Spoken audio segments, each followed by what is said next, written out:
The squadron vanished during what should have been an uneventful patrol over the open Pacific, the kind pilots joked about. Long blue skies, nothing but endless water beneath. The kind of mission where your biggest enemy was boredom. They took off at dawn, sunlight glinting off the wingtips as if wishing them good luck, and radio chatter remained light-hearted for the first hour. Then, without warning, a dark mass formed on the horizon, a strange, sharp-edged cloud formation that none of the pilots recognized. Radar on the carrier detected something dense but inconsistently shaped, like a living storm that kept rearranging itself. Before command could issue new instructions, the formation began closing in on the squadron. The last radio transmission from them came in fragmented, wind roaring, metal groaning, a panicked voice shouting that the sky was bending, then nothing. Not static, not a cutoff. Absolute silence, as if the air itself refused to carry sound.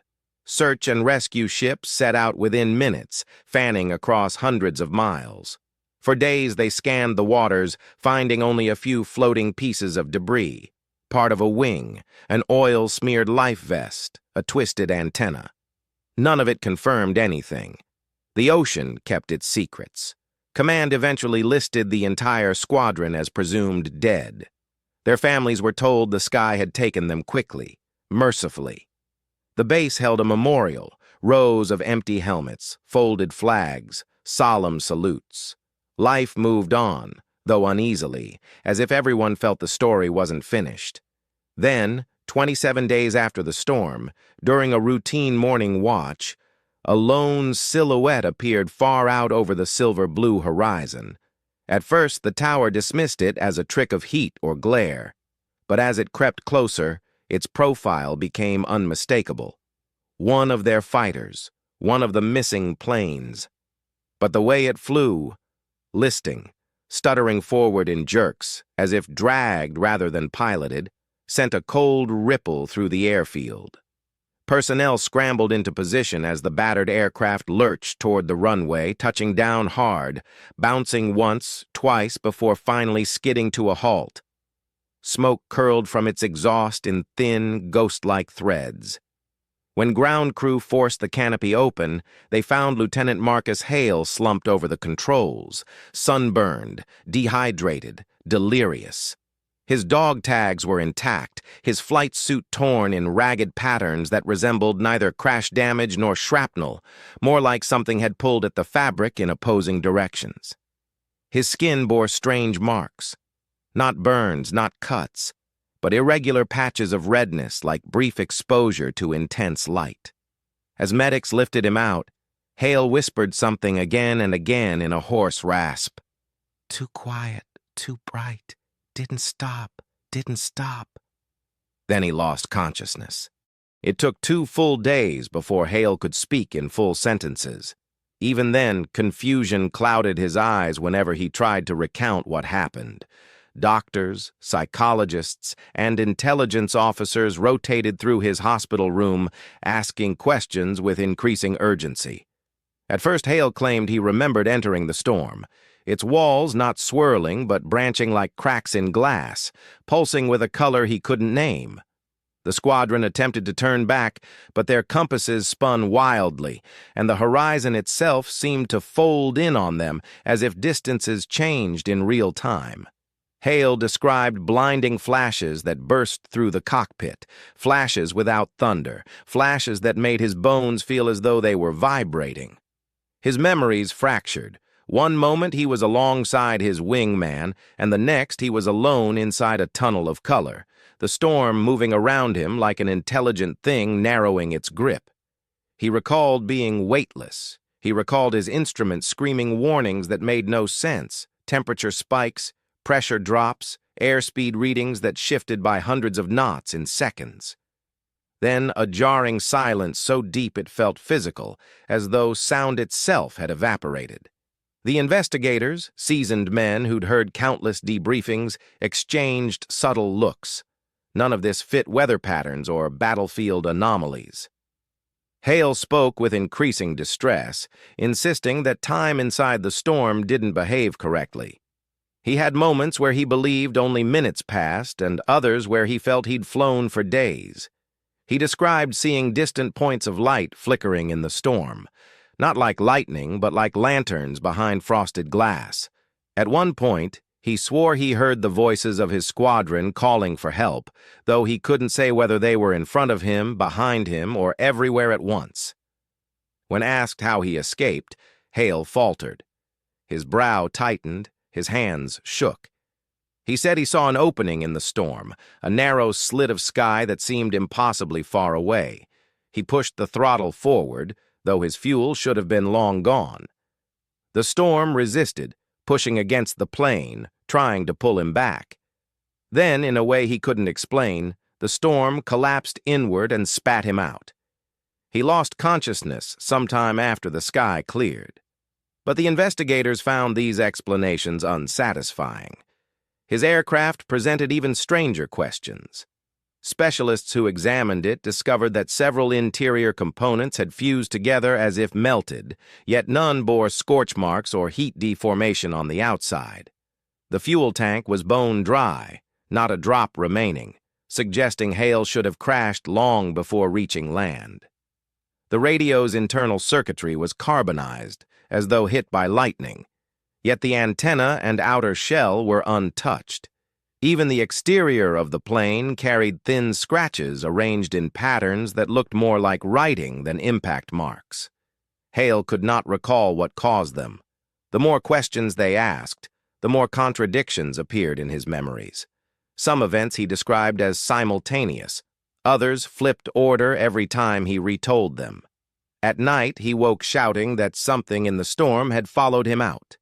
The first anomaly occurred just 4 days after Hale's return. Radar operators on the night shift reported an unknown group of signatures appearing 20 miles off the coast, 5 blips flying in perfect formation at high altitude. When they requested identification, the blips vanished, not fading but blinking out instantly as though cut from the screen. Technicians blamed malfunctioning equipment, but within the hour, another radar station picked up the same formation. Then the radios began acting strangely. Bursts of static crackled through channels that weren't active, and sometimes a brief impression of a voice emerged, strained, garbled, but unmistakably human. One operator swore he heard someone saying, "Hold formation, don't lose the horizon."